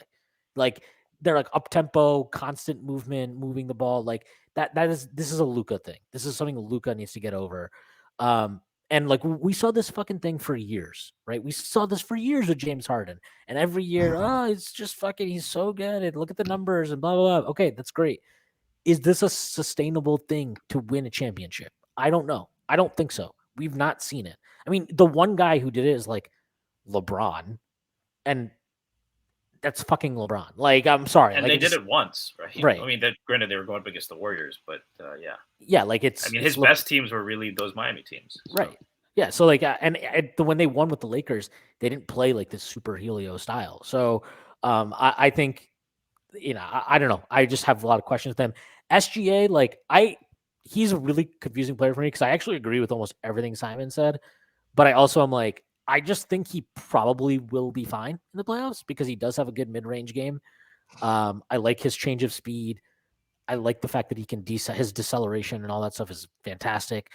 I mean, he's better at getting to the rim than pretty much any other guard in the NBA. Yeah. I mean, I think the half court at least. I know his defense has dropped off since he came in as like a highly touted defensive prospect. Hasn't necessarily been the case as he's developed offensively. But like, I think in the playoffs, he's probably not a guy that you can like hunt and, he's not going to be a total liability out there. So I'm fine with that stuff. He's got a massive wingspan too. Yeah. So like, yeah. Like it's definitely like for me, I think it's had a lot to do with the fact that they're just a shit show. Yeah. Yeah. So I had SGA 9, then I had Dame 10. We already talked about Dame a bunch, so I don't feel like going into that again. Durant 11, Booker 12. I kind of wanted to flip him, but I guess I just gave Durant the edge if I'm just like absolute best version. Durant, absolute best version is better than a lot of these guys. But like the health concerns me. He doesn't get to the rim at all anymore. Like not even a little bit. He doesn't get to the line at all. He's become this weird, like he does this weird thing now where he's just like because he's such a great shooter, he's decided that he's going to like prove the stat boys wrong and just take like 5 billion mid-range shots per game, which is fine. But I think there's drawbacks to that in the playoffs, which we've seen over the last 2 years. And the bigger thing for me that we've seen in the last 2 years is when he's had gone up against teams that have big physical wing defenders, they give him problems and he can't get into his comfort spots as well. He's not as efficient. They can take his legs out from him. I think defensively he's fallen off pretty significantly and he's a fucking loser and I don't like him. So he doesn't get to go in my top 5. All you need to say, Shwin. And he can be right here. He can be number 11. I think this is so like I'm gonna end up being put in a position here. I mean, Stacey, I'm curious where you have him, but like where I have to really go to bat for Devin Booker. And I like don't feel that amazing about Devin Booker, but I have him like very near the top of my list. And I'm not convinced that Devin Booker, when healthy, is like in a tier above Durant. Like I think they're pretty comparable. I just think, again, age and durability. Mm-hmm. And also Booker is like coming off of absurd postseason. So just real quick, the only reason I had Booker this low, because I love his skill set, I love his game. his elimination game stuff has been bad. Like he's not performed well in elimination games, and I'm not saying that's like does it mean something that he hasn't played well in elimination games, but he played well in like Game 5 of the NBA Finals? I don't know, probably not. But it's one of those things where it's like, he's played 3 elimination games. He's not been good in them. I'd Including like to that see one absolute disaster against Dallas, right? Yeah, that was all on him, but that lost by 30 that was- points, and it wasn't competitive. I mean, even this year was atrocious. This year was atrocious too against Denver. So like, I don't know. That stuff really worries me. And honestly, that's the thing with Durant too. Like he's won. I mean, that Clippers series. Let's put the cards on the table here. Like, yeah, they both put up great offensive numbers. Kawhi played 2 games. PG didn't play. The rest of that Clippers team was terrible defensively. The Denver series, of course, Booker tier, he was historically like incredible for the first 4 or 5 games of that series, whatever it was. But like the end of these series for Booker and then for Durant the last couple of years has just not been great. And like, I don't know, like I feel like sometimes, I'm like, man, I'm really in my hater bag with this Durant thing. But then I'm like, honestly, I look at it logically and I'm like, I don't know, like if he wasn't Kevin Durant, if he was Paul George and he had the same exact playoff exits the last 2 years that we've seen, I don't think anybody would be like, oh, he's still a top 5 guy. I'm not saying you guys are saying this, by the way, but like he just gets this weird, like he's still top 5 thing. And I just don't really understand it. Yeah. Well, I mean, it is. Sorry, go ahead, Simon. No. I just saying I agree. I mean, I have KD and again, I have him in this tier of like guys that he's my 10th ranked player. So like it's more of a Booker thing than a KD thing. Yeah, I have KD at 8. So I'll read off I my tier 2 is 3 through 13. So but I will say the guys 3 through 6, it's 3 guys who, because of availability issues, like I couldn't put in, like I put them in this tier, and then it's Luka, and it's completely fair. If you wanted to break them into their own tier, you probably could. I kept them in this tier as well because I think the way I thought about tier 1 versus tier 2 was like just they instantly make you a contender regardless of team fit. The 2 guys I have in tier 1, tier 2 either because of availability issues or because like they can be your best guy, but you need a specific context. They're not as. But 7, I had Dame 7. I think where I would disagree was like I think his offensive ability is so high, and maybe it's you can dock him a little bit for the playoffs. I still think if Miami won the championship, yeah, he wouldn't be their best 2-way player. He certainly would take a lot off the table on defense. But I think that if they won in that scenario, he would probably like that involves him being there like so much better on offense. I think than the other 2 that I do think he would be their best player. Though I get the argument for it being Jimmy. So I had him at 7. I had KD at 8. To answer your question, Shwin, because fairly or unfairly, right, he has a very unprecedented skill set at that size. 7 feet tall with that kind of handle, that kind of shooting ability. People just haven't seen that. And, like in one-on-one, if you were talking about like a one-on-one tournament, he very well could win. There's no question about that. But in terms of, and I think he has the ability to be a better playmaker. I think some of the stuff he did on defense in OKC, people forget. But at this stage in his career, based on 1, availability, 2, I think some of the play style things that you mentioned, I don't know if that's a mental thing. I think he's very capable of playing in a more motion-oriented offense and playing in more ball movement. But he doesn't want to. I mean, this is what it is. Like we saw this in Golden State, right? Like the first year he was all bought in. It was kumbaya. He's moving off the ball. Everything is wonderful. And then after that, he realized, oh, I'm not just going to get all the credit when we win championships. It's not my team. And then they like had to cater more and more stuff to him, more ISO stuff. He leaves. He goes to play with the fucking most ISO guy in the league. They don't want to coach, right? They literally did not want to coach. They didn't have a coach for about 2 years. It's more of a collaborative process. Yeah. And we're all the coach. Some days I'm the coach. That wasn't him. That was Kyrie. No, but he echoed those thoughts, and it's what it is. He wants to play this way. This is what he wants to do. Like people got to stop. I'm not, again, I know you're not necessarily saying this, but like people always do this thing where it's like, oh, well, if he played, he fucking was in that team. He had that situation. He had that situation made for him. If he wanted that, he could have stayed there forever. They probably would have won like 75 championships. But he didn't want it. because he couldn't get over the fact that, like, yeah, guess what, dude? If you go to like Steph Curry's team, it's still Steph Curry's team. That's what happens. Like, you can win all your fucking fake finals MVPs you want. Like, I want Iguodala. yeah, I want Iguodala taking the shot, but like, come on, like being Super Harrison Barnes, like, relax. Like, it just he doesn't want to play that way. He wants to be this ISO guy, and that's fine. Like And a lot he's of supremely talented. yeah, At that. and That's a lot of wings like Michael Jordan, Kobe Bryant, like the greatest wing scorers play. A lot of them are ISO heavy dudes. It's not like a unique to Kevin Durant, but it is what it is. Like that's I just Durant, he just gets. I don't know a guy that gets talked about like this. That's like, it's like we have to ignore all the fucking shit we've seen over the last few years just to keep. He's top 5. He's maybe the best player in the league. Like, and that comes down to, again, a very unprecedented skill set, right? And you talk about building someone in a lab. Like, if you could get him to play that way, but I'm with you, and I had him at 8. I had Tatum at way 9. too high. I had Tatum at 9. I think, like, it's weird because I think you used to be higher on Tatum than I was. Oh, I ended up higher on him on this list too. What? I ended up with him higher. Yeah. I think I've reacted I think he's still pretty young, and I think people are overreacting a little bit to some of. I don't even like. He's had some really good playoff performances too, and I still believe in him eventually getting to that MVP level. I mean, he's only 24. I think it could happen as soon as next year. And as like a two-way wing, there's like it's a lot of the same stuff we're saying. You'd like him to get better at getting to the rim and some of that stuff, and it's a little concerning. But just he's a prototypical scoring wing who's really good playmaker too, and a really good defender. Yeah, I mean he reminds me a lot of Durant actually.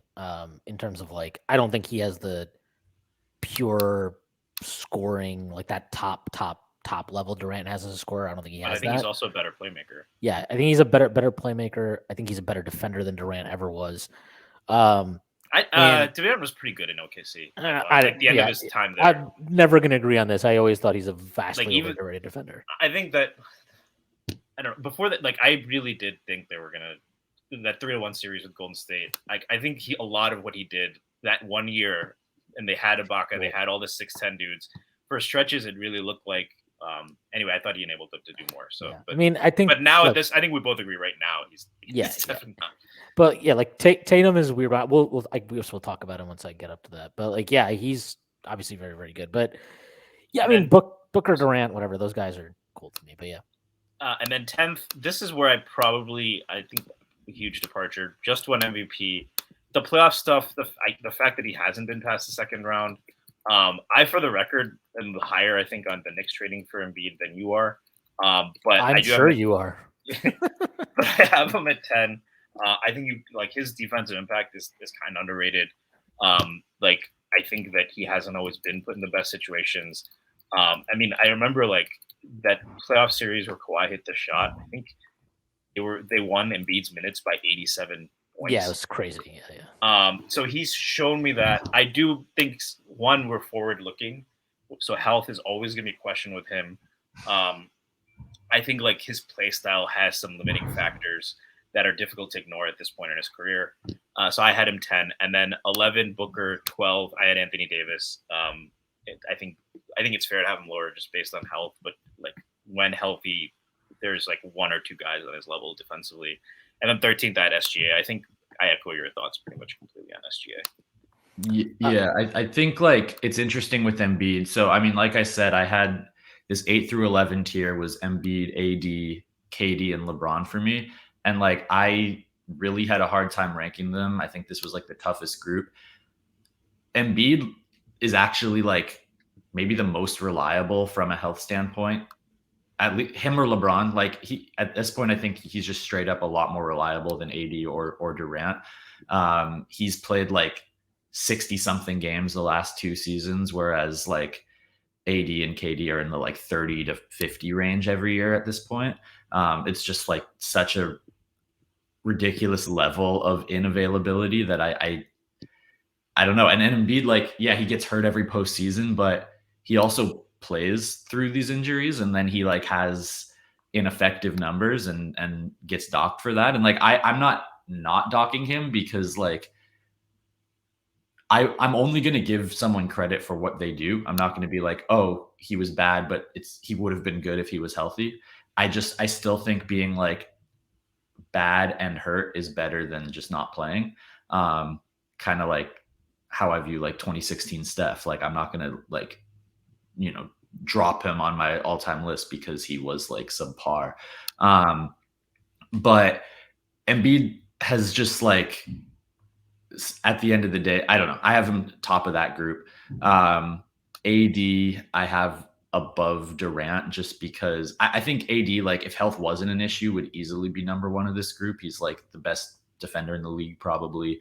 He fits with other good players better than I think Embiid does conceptually. But health just matters.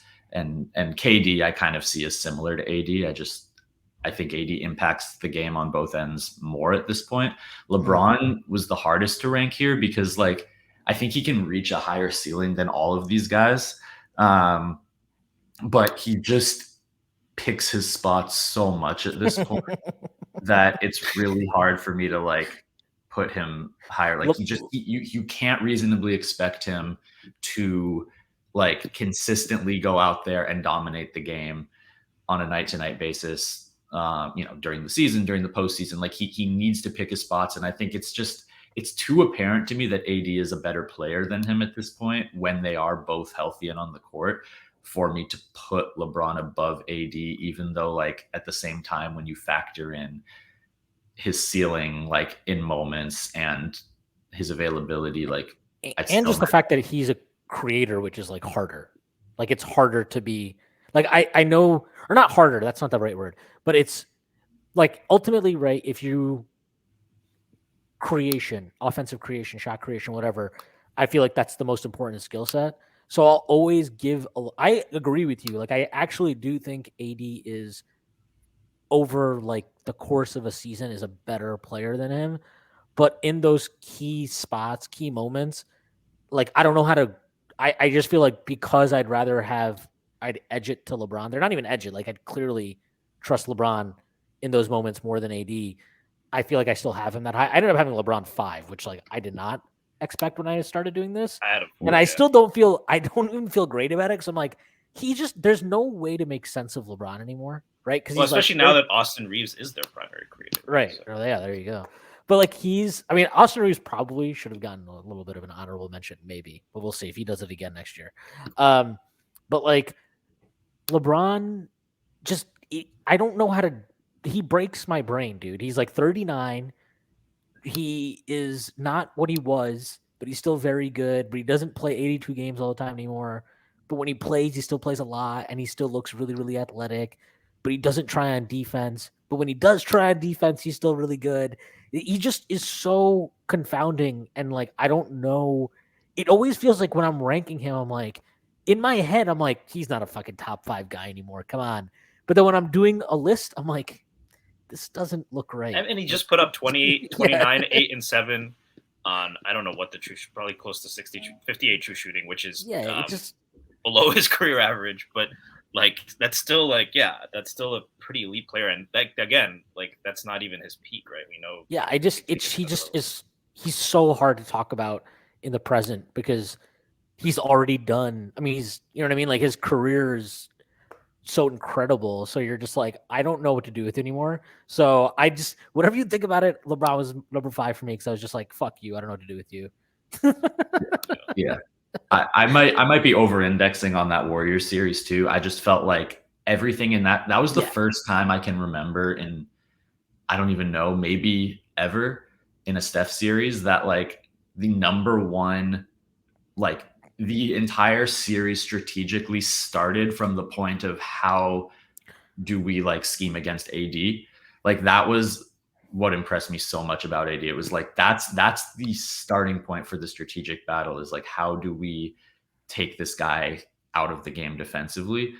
And then it was obviously Steph, and then it was LeBron. Like he was the third most like difficult problem for coaches to solve in that series. And I just think that puts him kind of at a different point at this stage in his career. But again, like I might be over indexing on that one matchup. He's also going to be 39 next year. Yeah. But I like He makes no sense. He makes no sense. Yeah. Just to kind of get into it, my 4 through 7, this is where it just got weird to me because like I feel weird having these guys, or at least some of these guys, above guys in the previous tier. But it's like when you factor in availability, age, things like that. I had Tatum, Booker, Luka, and Butler. So Tatum and Booker were like 4 and 5 for me. I think that I would put Jimmy Butler first in this group. I really wanted to, just he's like my favorite player of this group. But again, I think it's just an age thing more than anything. I had Tatum first because he's just he's had such consistent team success over the last several years. He's durable. He's the best, or not the best. I'd put Butler as a better defender, but he's a better defender than Booker or Luka. He's super scalable. Like, he's been miscast as a number one, and he's still like almost won a championship, which is just kind of crazy to me. And I think it's super unfair, like the flack he gets for his shortcomings when you get that deep into the playoffs. Like, you can give him that flack compared to the top guys, like, who have done it. But I don't want to hear like about his shortcomings compared to dudes who literally haven't even gotten as far as he does. And then I think part of it is also, part of it is also we've expected him to ascend to like MVP level and to be that, like, he hit that level or close to it so early that he's almost been a victim of kind of the expectations he brought on himself by outperforming so much that I think that's part of it. But I think I agree with everything you said. Yeah, and I think that's probably fair. I had Luka below Tatum and Booker just because, like, yeah, he's a better offensive engine. He might be the best offensive engine or second or third best. But like, I just have questions about the ceiling of that play style, like you mentioned earlier, Shwin, and I have questions about his value outside of that heliocentric style. I could have put Jimmy above him too for that reason. But that was that group for me. Like, all of these guys, I think, have been the best player on teams that have gone deep into the playoffs over the last couple of years. Like, they haven't gotten it done, but I think they all were close enough to getting it done that I'm like comfortable saying I could build like a title contender around these 4 guys. And they're all fairly durable, although, like, you know, Booker, Luka, there's some questions. Yeah, so I guess the other question is Jimmy too, right? Durability. He played 64 games this year, but before that, he hadn't played more than 60 games for a few seasons, right? Since 2018, and he's 33. Yeah. So that's, I just count on him like in the postseason, though, is like fair. Where he seems to just kind of always be. And I think also it's worth mentioning, like, some of this stuff is a little bit weird, right? Because we had the 2 COVID shortened seasons. So it's like, true. Yeah. Like, so it's like, I don't know. I don't even know how many games he played, if that makes it relevant or not. But I just wanted to go back real quick. Like, I had Embiid 7. He was at the top of my previous tier.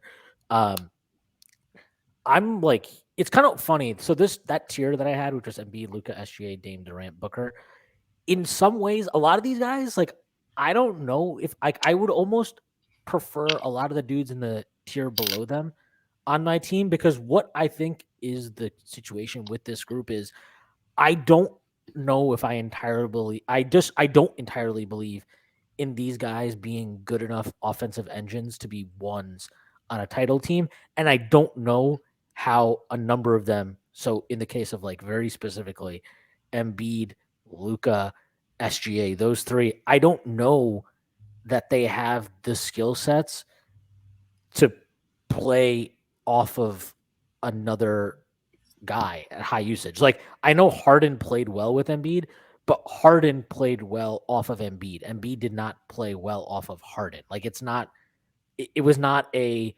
situation where, like, oh wow, Embiid is making his life so much easier. And I feel like that's that's the thing with Embiid. I just feel very inherently is like, I've talked about this with you, Simon, about, like, I don't think Kobe gets enough credit for, like, all the big guys in his career had their best numbers playing with him, like Shaq and Pau very specifically. Even I guys, don't- I mean, Bynum was weird with the injuries, Yeah, but Bynum, But Bynum Odom, too. Yeah. All those guys play like so he always gets this selfish label, which I just think is bullshit. Like I think, yeah, maybe he didn't have, he never had like an 8 assist season or whatever, but like he clearly was not a selfish player to me. I'm not saying Embiid is necessarily a selfish player, but what I do feel like the way he plays very much is about optimizing himself, and it doesn't necessarily optimize the guys around him. And I think that's actually something you could levy at both Luka. I mean, definitely at Luka. We've seen this now with multiple guys on his team and SGA. Although with SGA, I'm a little bit more like I just don't know right now what to make of it because he's just had a very weird last couple of years. But those like Embiid and Luka, I just feel like those guys take up all the oxygen in the room the way they play, and it's up to everybody else to fit in around them. And I'm not sure they are good enough in the way they play, in the style that they play, to win a championship. So I'm like The very only guy I think maybe in NBA history, definitely in my lifetime, that's been good enough at that is LeBron. Yeah. Like if you're not LeBron, then like you just can't take up all the oxygen like that. Like it's not worth it. Yeah, I just Embiid is a very weird one for me. But yeah, so this next year, the one that we were previously talking about was I had Butler at 4, LeBron 5, Tatum 6. Butler, like again, it's one of those things where like when I'm writing the list, I'm like, is he really the 4th best player in the NBA? This feels stupid. Like I don't want to do this. But like again, he's been the best creator, arguably the only creator, you could say, on a team that's been to 2 NBA finals in the last 4 years, that's been to an Eastern Conference finals, nearly got to the finals again that year against a team that they really had no business competing with that Celtics team. They really shouldn't have beat the Celtics this year either for just going on talent. But something about Butler, like that guy seems to elevate in the moments where he absolutely needs to elevate.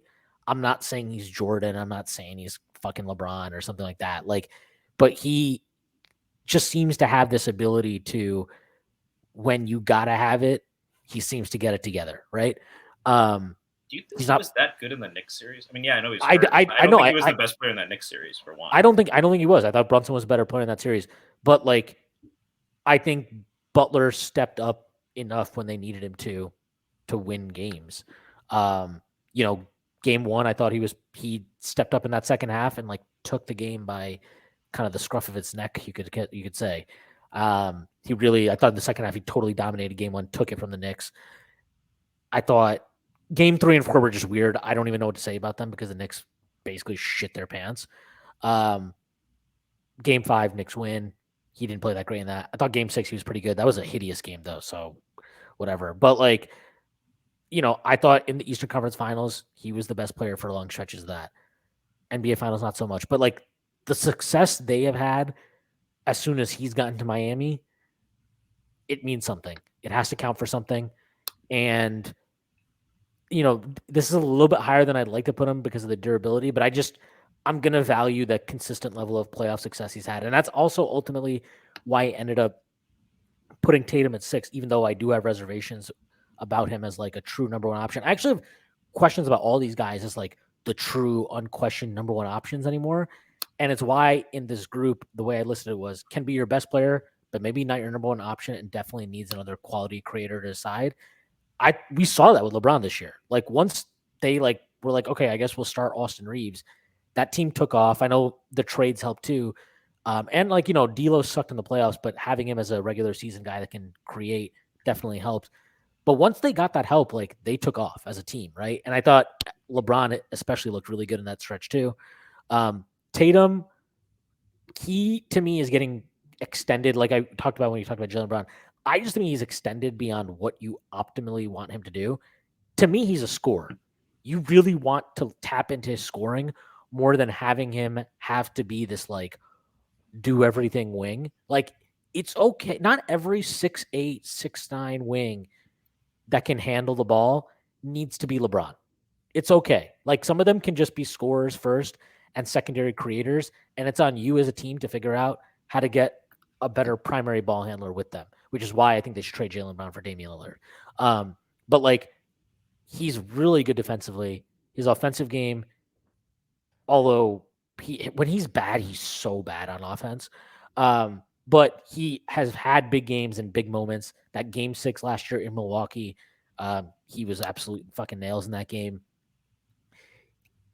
Again, the sustained success Boston has had with him in the team, and yes, I know they've had a lot of talent on those teams, but he's been a central component to all that. Again, I think it's like 5 Eastern Conference Finals in 6 years. They've had so many playoff wins. I mean, I think it's funny. Like, I still feel like there are a lot of people that have put Embiid over Tatum, but all I know is Boston kicks their ass every fucking time, and it's really hard to justify that at all after Game 7. I mean, and I'm not one of these people who's like, I don't like to look at specific series and be like, oh, this guy beat that guy, so he's better, because it's like you get into the circular thing where like everyone has beaten someone else who beat them, and then it's like there's no way to. You have to just look at who's had the most overall success. But like Tatum has also had that, so not only does he always win that matchup, but he does always go further in the playoffs. Yeah. And I think we can. Sorry, go ahead. Yeah, I was just gonna say, I think the one guy lower than both of you on, at least in this, is Jimmy. I do think, like, yeah, I think it takes both as a great point. Like, they've really ascended when he's been there. But like, you look at the regular season numbers, they're not as high as like some of the other guys here, and he's a really good defender. He steps it up in the playoffs. So I definitely get the ranking. I could definitely see a case for him being over, but some of the other guys, but like, I don't have him at 4. For me, 3 to 6 was, so the only reason Steph is here and not in the first tier is just because at this point, I do have, durability and availability concerns. Otherwise, he's as good as the top 2 guys, I think, and can clearly be your number 1. But for me, it was 3 Steph, 4 LeBron, 5 Luka. I do think he'll figure out the off-ball stuff, especially this season. Still very young and just a phenomenal creator. And 6 Kawhi. Kawhi, like, I think we're all in agreement about how we'd evaluate him. We've talked a lot about it, but again, your mileage may vary based on how often you can actually rely on him to be out there. Yeah. All right. So I think we probably all have the same top 3, maybe, and even in the same order. I have Steph 3, Giannis 2, Jokic 1. Very, very basic to me. Jokic was the best player on the best team in the NBA. I did not think Jamal Murray was an all-NBA guy this year. He didn't make the All-Star team, even if he was an All-Star caliber player, but I don't think this Nuggets team is like, people have talked about it as like this great collection of talent, and I just think Jokic makes all of it make so much sense. And I don't know, like, Embiid's a phenomenal center. If you swapped Jokic and Embiid, I think that Nuggets team is way worse. He's incredible. What he's doing offensively is absolutely historic. I think there is a chance that at the end of his career, we look back and we call him maybe, the greatest offensive big man ever. One of the great offensive engines. I think it's possible. There's an outcome. I'm not saying it's likely. I think there's an outcome where you're like greatest offensive engine even ever. Obviously, he didn't need to have way more success in the playoffs, continued success in the playoffs. But like what he did this year was just absolutely ridiculous. What he's been doing for the last few years, I think, is absolutely ridiculous. And I will say this, hands held up here. I've been super, super critical of his defense. I've doubted whether you can win a championship with a center as bad as he is defensively, or as subpar as he is defensively, is probably a better way to put it. And I think part of that reason is I have just felt like, oh, well, when they play like the Warriors, Steph will kill him. And they didn't play the Warriors this year, obviously, and they killed everybody that they did play. But like, if one guy is maybe your kryptonite, and that one guy is also like in the top 3 players in the league, maybe that's not actually kryptonite. Maybe that's just like the one guy that is so fucking good he can murder you. So I probably over kind of did that take, but look, his defense, I thought in the playoffs was very solid. And I think he's gotten to a point now where he at least is consistently competing. He's in the right spots. He's a big dude, so just being in the right place does enough. And you can't say enough about it. Like, I have a lot, like, the reason I'm down on Embiid is I think to be a big guy, to be a number 1 option, it's really hard. Like, it's really, really hard. Jokic is the one dude because he can create off the bounce in a way that like I just don't think Embiid can or anybody can. No big guy can like him. So yeah, Jokic for me number one. And you win the championship. I'm pretty consistent with this. You win the championship, you get to take the throne for the year. Giannis, I don't really. I'm not that worried about what we saw in the playoffs. I think he rushed back from an injury, wasn't 100%. Would I like if he had a little bit more finesse to his offensive game? Sure. But I think what he does is very, very good. I'd like to see his defense pick back up because I thought he dropped a little bit last year, but I still believe in him over the next, 3, 4, 5 years as being one of the guys. And I do think people are I feel like we're forgetting how good he's been in the last 2 playoffs prior to this one. They win the finals. I thought he was incredible against Boston. And let's be fucking real. Middleton was not Middleton for most of this past season. And Drew had another fucking dud in the playoffs. Like he's had a dud in the playoffs forever now. So that needs to be talked about. And then Steph is Steph. He's an alien. I don't think that team is even close to the playoffs this past season without him. That's about it. Like Steph is just, he's making that team work right now on his own in a lot of ways last past season. I do think they'll have a much better year this year. The health concerns are valid, although I don't know. I just feel like I'm not that worried about his health. And I think they need like a Kuminga pop to happen, but if Kuminga can be a legitimate player, I still think they've got a shot. Kuminga pop sounds like a delicious ice cream or popsicle for the summer. Sorry, go ahead, Simon. No, you're good. I think we all have the same top 3. I think it's actually a pretty huge gap between this group and the next group right now. Like Jokic, Steph, and Giannis are 3 guys where I'm just like, they absolutely, no questions asked, like I can win a championship with this guy. And then after that, I'm like, I had Tatum and Booker next, but like y'all had them significantly lower, and I could see that. I could put LeBron up here. Like it's kind of this like morass and then there's like the injury prone guys and all that, but it's like these 3 I just really don't have any questions about. I also had Jokic number 1. I think he's pretty undeniably the best player in the league right now.